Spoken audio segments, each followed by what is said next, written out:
Well, Donald Trump proudly hires people for important positions in government for the stupidest possible reason. These are central casting. If I'm doing a movie, I pick you.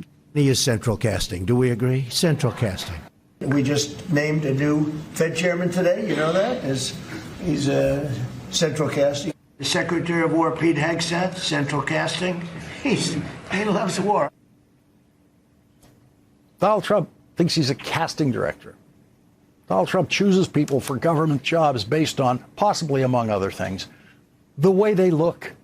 He uses the phrase central casting as his highest possible compliment for a member of the cabinet. He means that that member of the cabinet looks like what you'd get if you called central casting and said, hey, send over someone to play the Treasury Secretary in a 1950s black and white movie. I'm looking at this guy. He's central casting. Even the glasses are perfect. Where do you get those glasses? I think I'm going to get glasses. That's beautiful. Beautiful. The man he was talking about there, the man he was speaking directly to, the man who he was telling that he is beautiful, is this guy, the cabinet member who got his job because of his glasses. Treasury Secretary Scott Bessent's glasses are the kind of glasses Donald Trump used to see on cabinet members when he was a kid, and his childish image of Washington was forming in a brain that seems to have stopped developing around that time.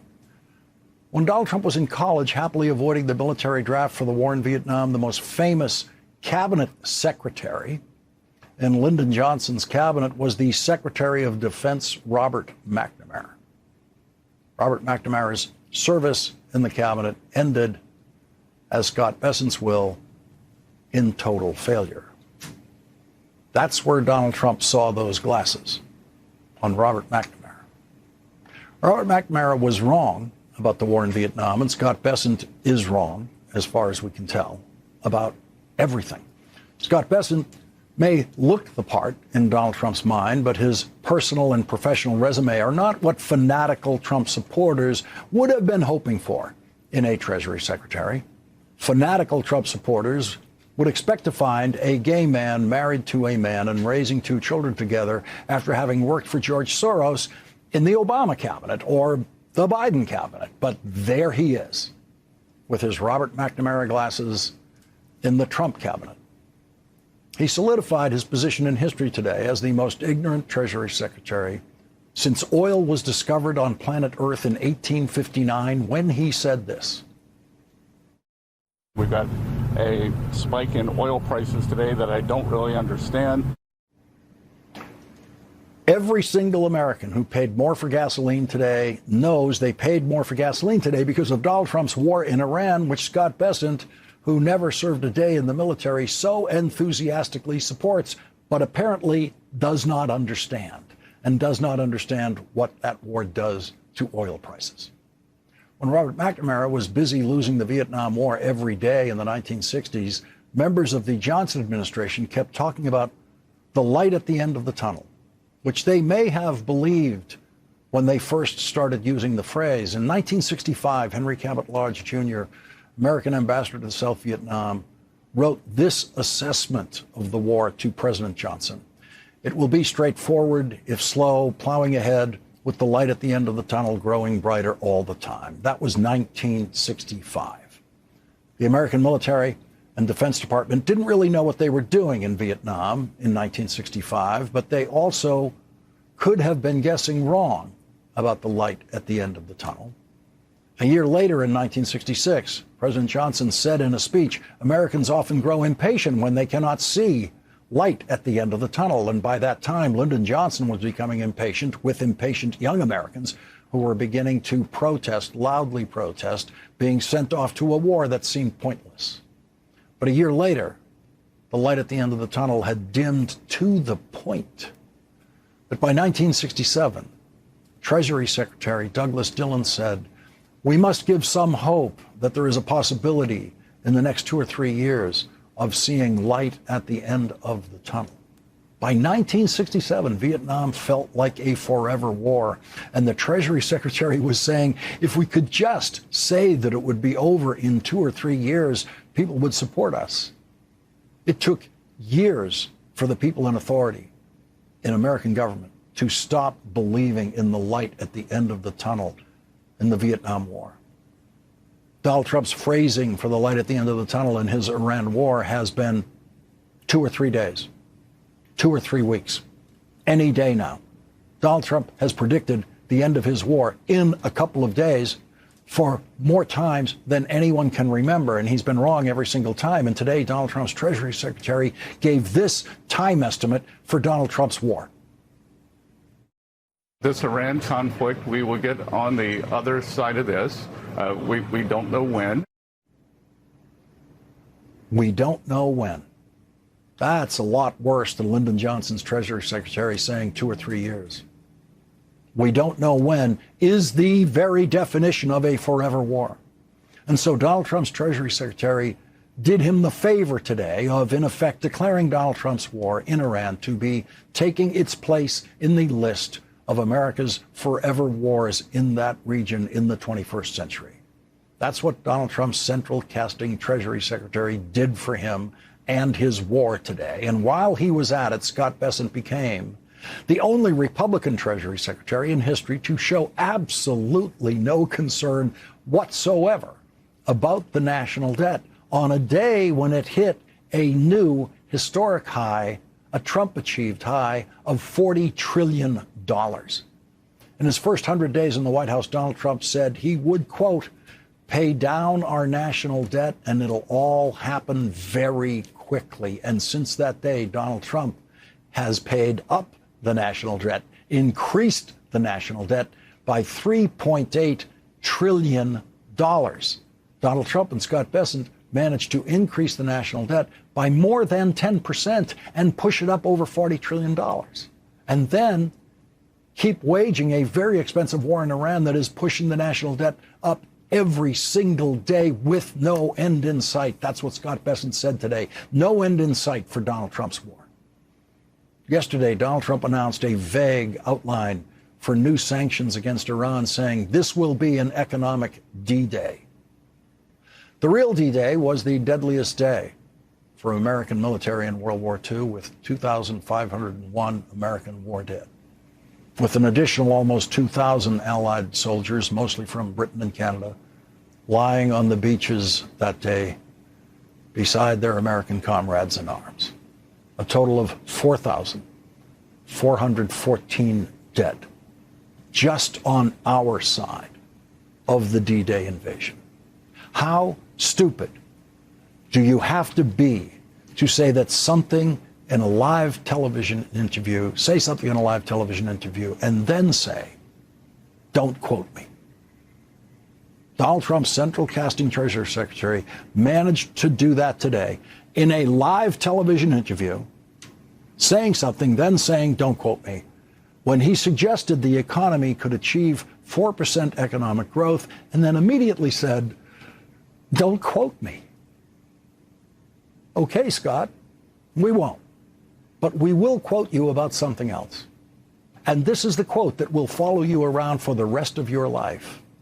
As the light at the end of the tunnel quotes during the Vietnam War followed everyone who ever said them for the rest of their haunted lives. Here is what Scott Bessent said about what Donald Trump is calling economic D-Day for Iran.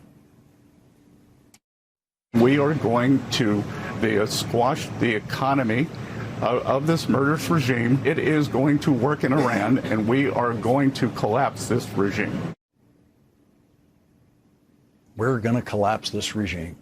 The man who says he has no idea how long the war he is so enthusiastic about is going to last says with confidence, we are going to collapse this regime.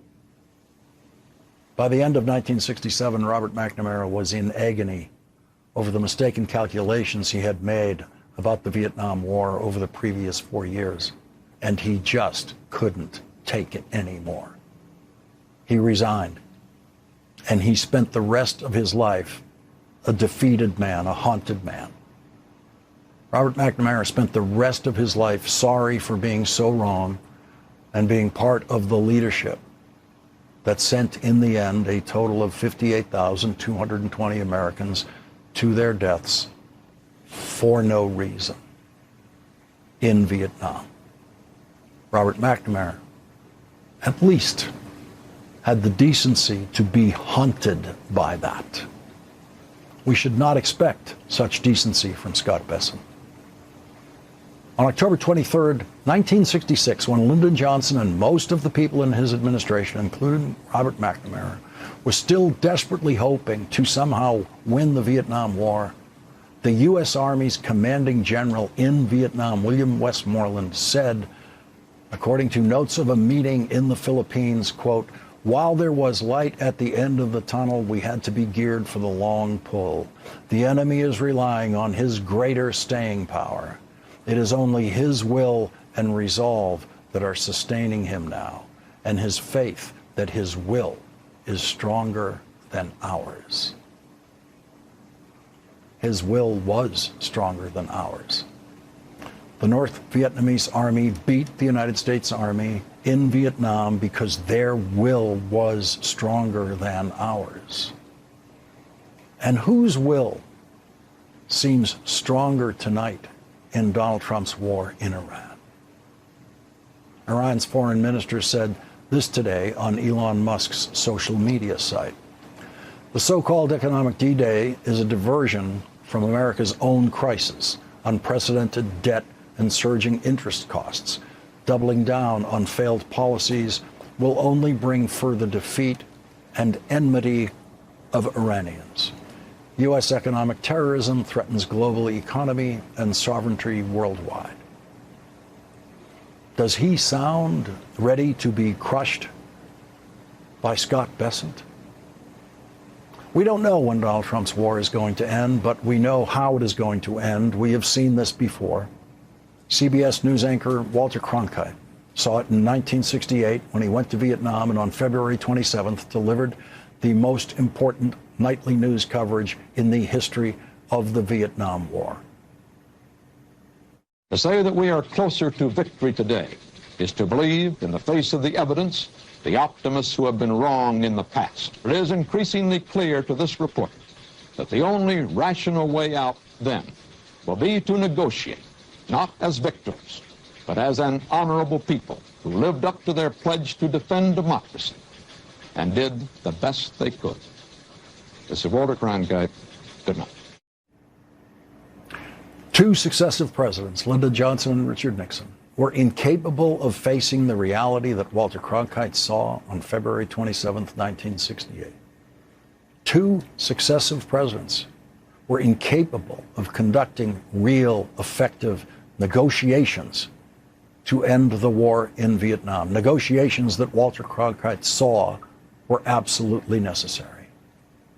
And so, in the end, we fled. The United States Army retreated. And the last Americans were chased out of Vietnam, which is now a tourist destination for American honeymooners. We did not win regime change in Vietnam. We simply, at long last, came to our senses. Tonight, Donald Trump is more lost than any American war president has ever been, and his Treasury Secretary is right about exactly one thing. He and we have no idea at all, when Donald Trump's war in Iran will end. Leading off our discussion tonight is Democratic Congressman Jason Crow of Colorado. He's a member of the House Intelligence Committee, Armed Services Committee. He's also a former U.S. Army Ranger. Congressman Crow, thank you very much for joining us tonight. Scott Bessent's statement today that we don't know when this war will end, open admission that he, in the inner circle of the Trump War Council, has no idea where we are in this war. What is your reaction to that? We've known this from day one, that the administration, whether it's Pete Hegseth, Scott Bessent, Donald Trump, they all have no idea how to win this war. and how to wind it down. They've had no strategy from day one. But I think the most important character or organization in this debate right now is actually, I think, the United States Congress, because the United States Congress has the power to end it. If people don't know when it ends, that's because Congress hasn't ended it. Right? The American people don't want this war, as you've pointed out, Lawrence. They absolutely don't want this war. On the right and on the left, people don't, which is why Donald Trump campaigned against endless conflict in the Middle East and said he was going to stop it, because he knew that's what Americans wanted. He, of course, gets into power. He wants to abuse his power for a lot of reasons, hide his corruption, to assert his authority. But why our framers put this in the Constitution, that the United States Congress is the body to make and declare and run wars, is because they knew that this power was too big, and the allure of corruption was too strong to put it in any one president or head of state. So today, Congress could go back to Washington, could vote to end this war, and if Donald Trump then ignores that vote, then we could vote to cut off the funding. The aircraft carrier Lincoln is on its way home to San Diego. 5,000 crew aboard.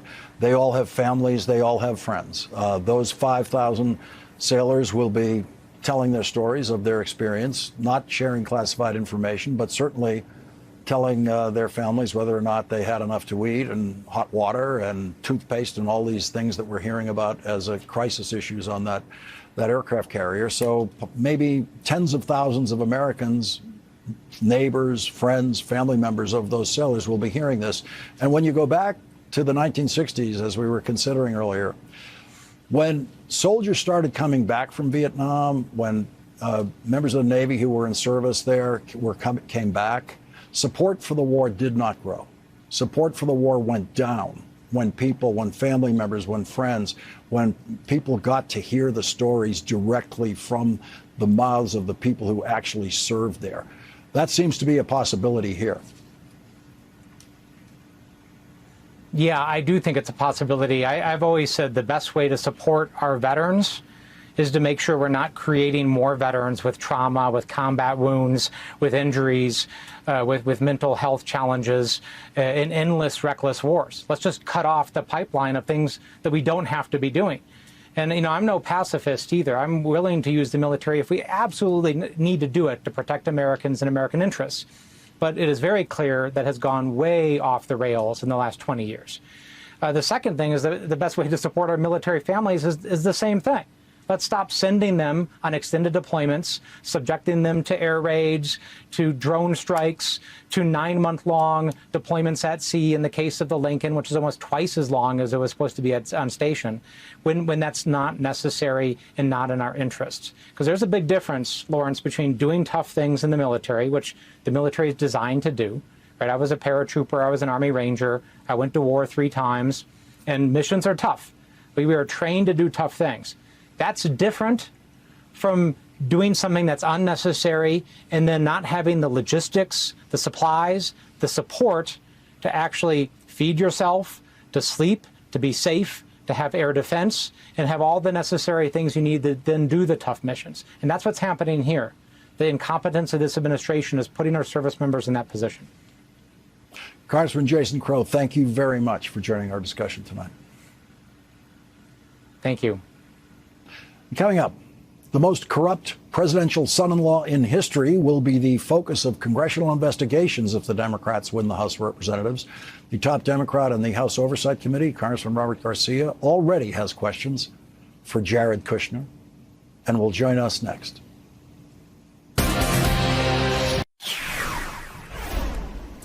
Jared Kushner is officially representing the President of the United States in the Middle East, while his private investment firm has received billions of dollars from the dictators in that region. New reporting from Mother Jones details the Saudi government's decision to invest $2 billion in Kushner's private equity firm, Affinity Partners. According to Mother Jones, Saudi officials charged with evaluating the investment in 2021, when Kushner and Donald Trump were out of the White House, recommended against it. Quote, Affinity's lack of clarity or strategy, the absence of other major investors, the inexperience of its managers, and public relations risks, as the report put it, all pointed to an unequivocal no. They would not back Affinity. They would not fund Kushner. Saudi Crown Prince Mohammed bin Salman overruled those concerns. Mother Jones reports, quote, as MBS saw it, Affinity wasn't just some panhandling fly-by-night investment group looking for a handout. It was a fund overseen by a fellow princeling whom the Saudi dictator had already befriended. MBS also knew that if America's political tides were to turn, Kushner could prove an indispensable asset. So he overruled his experts. Kushner and Affinity would have their funding, $2 billion to start, with potentially much more down the road, and MBS would again have an American partner he could steer in whichever way he wanted. Jared Kushner got the $2 billion. Jared Kushner is now back negotiating for his father-in-law in the Middle East. Mother Jones reports the Saudi investment could give MBS continuing financial leverage over Jared Kushner. If the investments themselves weren't enough of an ethical hornet's nest, the contracts Affinity signed give the regimes troubling leverage over Kushner. They allow investors to pull out after a 5-year window, which means Saudi Arabia and Qatar have the power to implode Affinity in the middle of Trump's second term, decimating Kushner's standing, a financial sword of Damocles that, by extension, dangles over the federal government.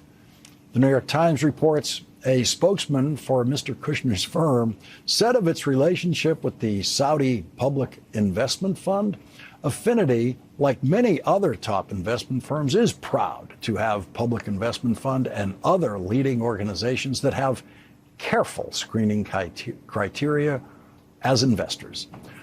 For months, our next guest, Congressman Robert Garcia, working with Senator Ron Wyden, has been investigating Jared Kushner's financial relationships with Middle Eastern governments while he simultaneously negotiates Trump foreign policy.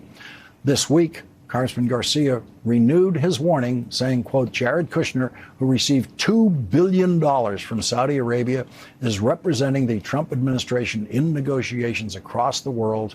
Kushner's conflicts of interest are a national security issue, and he's enriching himself while Americans struggle with rising costs. And joining us now is Democratic Congressman Robert Garcia of California. He is the top Democrat on the House Oversight Committee. If you become the chair of the committee next year, if the Democrats win the House, will you subpoena Jared Kushner to testify and answer questions about all of this? Oh, the entire Trump crime family should be prepared and concerned about the questions that we're going to have and the demands that we're going to make in Congress through every sort of power that we have at the legislative level, through subpoenas, through investigations, through the courts. What you're seeing right now, Lawrence, is the single largest type of corruption you've ever seen a president or quite frankly, any government official ever do. What Kushner is doing, and by the way, we estimate in our investigation so far that he has likely already made about over $100 million in this investment that he has from the Saudis, of which was $2 billion initial dollars. And they're just one of the countries that's been involved. And so Jared Kushner is at the top of our list of who we need to speak to. He is going around essentially being deployed on foreign policy, on issues around Gaza, as we know, across the Middle East. He is being paid. He's on the payroll of the Saudi government. And so this is corruption. It has to be stopped, and we're going to investigate both on the House side and the Senate side. It seems that with the dictator in Saudi Arabia is just sitting there with dictatorial control over this money, of course. And so at any moment, he can decide to add more to the pot. He can decide to take it out as soon as that window opens up to take it out. And obviously, as Mother Jones points out, this has to be on Jared Kushner's mind every day. Will you be able to subpoena Saudi officials to reveal what they can about this? we have a very extensive plan of subpoenas, but let me also just say that there are also U.S. partners, as we know. And at the end of the day, what we've said through all of the grifts of the Trump family, and there are endless amounts, if you are an American company and you are working with the Trump family on any of these projects and grifts that are ripping off from the American public, that are enriching the Trumps, as we know, by billions of dollars, you can expect the Oversight Committee to investigate you and to answer, and for us to force you to answer our questions. And so that is on its way. And what people need to understand, and I know that everyone gets what's happening. You're talking about $2 billion from the Saudis, Qatar in making investments, other Middle East nations pouring money into an investment fund, while Jared Kushner is essentially in charge as a special envoy of Middle East diplomacy. So, of course, Kushner is considering what is making him more wealthy. He is gaining an enormous amount of wealth. The sons are opening Trump properties in all of these countries, while the father is doing diplomacy and opening banks and crypto schemes. So we have a family enriching themselves while the American public can barely afford groceries, their mortgage, and the rent. So this will be investigated by Oversight.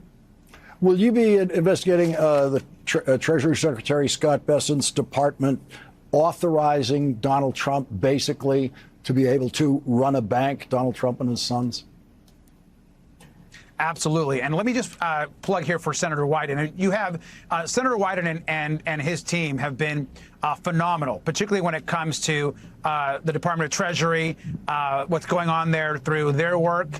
In this investigation in particular, we've partnered with him and other members of the Senate, including Senator Blumenthal, on a vast array of issues that we believe rise to the level of real corruption. We're talking about them stealing money from the American taxpayer and enriching themselves.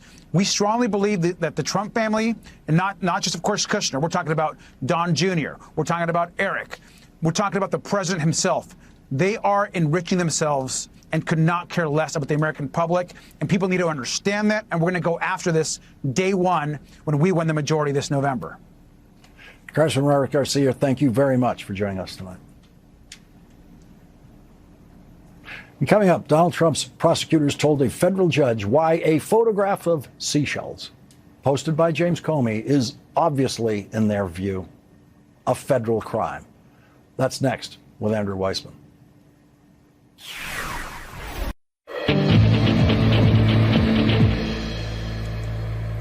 Donald Trump's prosecutors are telling a federal judge in their criminal case against former FBI Director James Comey, quote, "There is no serious dispute that an objective viewer of Comey's post could read it to mean kill President Trump." Okay, here is that post.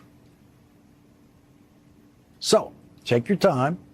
If you can find the words kill President Trump, just let us know. And in a court filing yesterday, Trump lawyers at the Department of Justice had to reveal that the Trump administration was warned about peeling of the Lincoln Memorial Reflecting Pool's liner as early as June 11th, more than a week before three-time Olympic athlete David Hearn was arrested for allegedly vandalizing the reflecting pool. The court filing says this about a June 11th email from a National Park Service engineer. The engineer wrote, "Only the top layer of liner has peeled. This is very thin and will not impact the strength of the liner." The email detailed that the contractor stated that the peeled area was overspray from spraying the perimeter joint with polyurea. The engineer stated his concern that this overspray along the perimeter of the pool could lead to a 1 to 2 foot strip that is vulnerable to peeling. Joining us now is Andrew Weissman, former FBI general counsel and an MS Now legal analyst. He is the author of Liar's Kingdom, How to Stop Trump's Deceit and Save America. And Andrew, we are in the clownish section of the Trump prosecutorial behavior here with the Comey case, the reflecting pool case, which has already been dismissed, and now the defendant in the case wants an even more solid dismissal. But how should we take these cases? Well, I'm going to pull the lens way back to John Locke, who is the British philosopher who said, "Where law ends, tyranny begins." And you see that in both of these cases. And yes, it is definitely possible to look at these as clownish, but they're quite serious, not only to the defendants themselves, but also in terms of their chilling effect and also what it signals about what is going on in our legal system. Just to take the James Comey case, if the government truly thought that 8647 was a true threat, that's something the Supreme Court requires it to be able to prosecute, then why have they not prosecuted the thousands and thousands of other people who can go to Amazon and have gone to Amazon for paraphernalia that says 8647? Or why did they wait a year to prosecute James Comey? If you thought somebody was truly threatening the president, isn't that something you take really seriously, and you don't want to have that person out there, and you actually want to have a chilling effect? And so it's so clear that this is just an abusive prosecution. And what about what do you see in the reflecting pool case? Is that I mean, these things are so clownish. It is hard to figure out exactly the right angle to approach. Well, I think as we've talked about, the reflecting pool case is aptly named because in so many ways, so many aspects of that reflect what is going on in the Trump Justice Department and the White House. The latest issue in that case is that the case is over, it's dismissed, but the defendant wants it to be dismissed with prejudice, meaning it cannot be brought back. And the defendant has a really good argument. The government, of course, is saying, no, it should be without prejudice.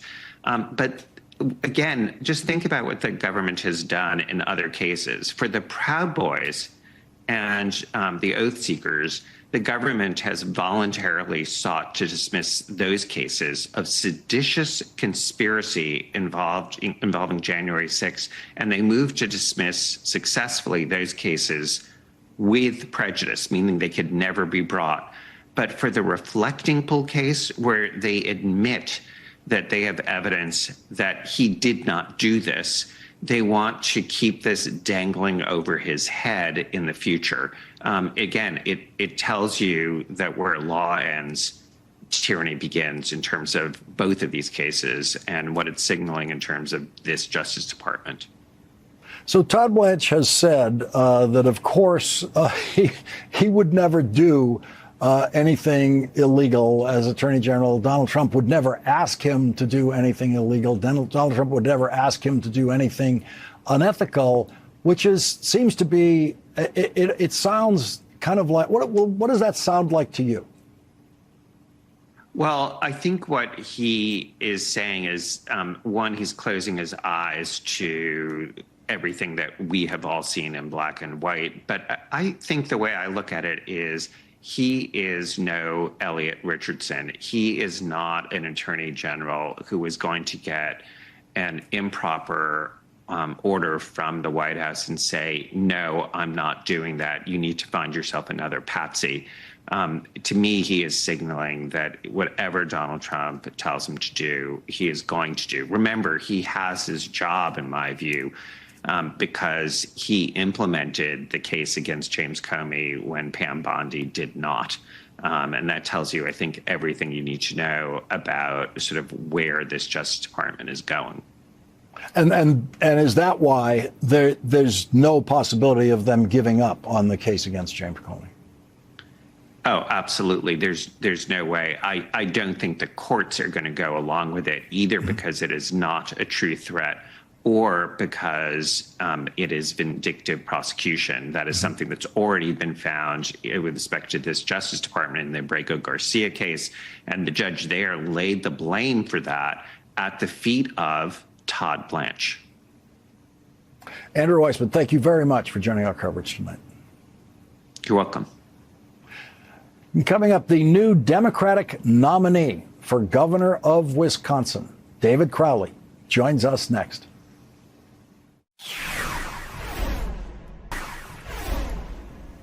After winning the Democratic nomination for governor in Wisconsin last week, a new poll shows Milwaukee County Executive David Crowley with a 4-point lead over his opponent in November's general election, Republican Trump-supporting Congressman Tom Tiffany. That lead is within the margin of error. Our next guest, Wisconsin Democratic gubernatorial nominee David Crowley, released a new campaign ad today. I'm David Crowley, and I'm running to be governor for all of us. David Crowley emphasizes what he calls practical, bipartisan solutions. I've gotten things done, balancing the budget while delivering the largest property tax cut in our history. But the progress we've made isn't nearly enough. With costs shooting up, we're all getting less, even if you're making more. So I've laid out my vision for Wisconsin that works for everyone. Hold data centers accountable and make them pay. Expand Badger Care, lower costs, and a lot more jobs. Wisconsin, let's get to work. Joining us now is Milwaukee County Executive David Crowley. He is now the Democratic nominee for governor in Wisconsin. Thank you very much for joining us tonight. Let's go to that first issue that you mentioned in your ad, and that is data centers in Wisconsin. What is the policy you want to see on data centers in Wisconsin? Well, one, I want every Wisconsinite to know that we're going to do everything that we can to protect ourselves from these data centers, protect our farmland, protect our energy, protect everything around us. And at the end of the day, we need to make sure that these data centers are paying their way. They need to earn their way into local communities, and they need to be held by strict guidelines and guardrails, as I've been hearing from voters all across this state. But unfortunately, that is not the exact same thing that my opponent believes in. He has voted to give $70 billion in tax breaks to big tech, and he also voted to allow data centers to actually steamroll these communities. And so as the next governor, I'm going to make sure that the free ride that these tech companies have been getting no longer under a Crowley administration. So your opponent's running mate seems to be Donald Trump. Donald Trump said, Tom Tiffany has my complete and total endorsement to be the next governor of Wisconsin. So you're going to find yourself running against Donald Trump and the guy on the ballot. Donald Trump is a full-on supporter of data centers. He needs data centers to run his own crypto fortune and other things. He personally needs them. What do Wisconsin voters think about Donald Trump's endorsement, do you think? What do you think that value is in a Wisconsin election now? Well, I don't think it means anything, actually, for this congressional member. He has been a MAGA extremist. And quite frankly, as we travel across this state, there's a lot of disaffected Republicans and independents, and they're looking for someone who's going to be ready on day one and move our state forward. And I've been glad to be able to coalesce people across the political spectrum to support this campaign. What about he's a Republican member of Congress. He has been in support of Donald Trump's war in Iran. How does that affect a campaign for governor? Well, that has allowed us to actually travel across this state. When I'm talking to rural communities, farmers, teachers, they're seeing their costs rise each and every single day. They're seeing it at the gas pump. They're seeing it with their utilities. They're seeing it when it comes down to housing. And that's why we've created the Badger Basics Plan. And, for me, I'm a kid that has been, that's faced housing instability. I was evicted 3 times before I graduated high school. And so I know what these families are going through each and every single day. And we're going to make sure that we focus on those 3 pillars, making life more affordable, providing the care that they need, and providing more opportunities. All you have to do is what Barack Obama did in Wisconsin. He won the state twice. Joe Biden won the state of Wisconsin. And so what is there a key to, is there kind of a roadmap for Democrats winning the state of Wisconsin? You have to meet people where they are. And I think here in the state of Wisconsin, what I've learned as a county executive, as a state representative, as a community organizer, you have to bring people to the table. And one of my favorite quotes is by Teddy Roosevelt: "No one cares what you know until they know how much you care." And I've been able to build a lot of relationships to make sure that those who are directly impacted by the issues, that they can have a voice and they can lend that voice to the solutions that's going to work for their community. And as long as we continue to focus on Wisconsin values and not allow Washington chaos to come into our own backyard, there's no reason why we can't win this election this upcoming November. So are voters now, given that the war in Iran has raised gas prices, has pushed up inflation across the board, does that intersect now? Does that war intersect with all of their voting decisions, including on races like governor? Oh, absolutely. You know, we heard from many of our farmers. You know, Wisconsin, we're one of the largest ginseng producers, and that's been affected by the tariffs. You know, when you talk about moving so many products and produce before our farmers, they're feeling that at the gas pump. And that's one of the reasons why I've proposed eliminating the minimum markup law. It's called the Unfair Sales Act right here in the state of Wisconsin, which is a 9% markup on each gallon that doesn't go towards fixing the roads or to any community benefit. It's guaranteed profit for big oil. And so by eliminating that law, it won't just help many of our residents in their own pocketbooks. It'll help them when it comes down to the school buses with their public schools, with our municipalities that have to utilize large equipment.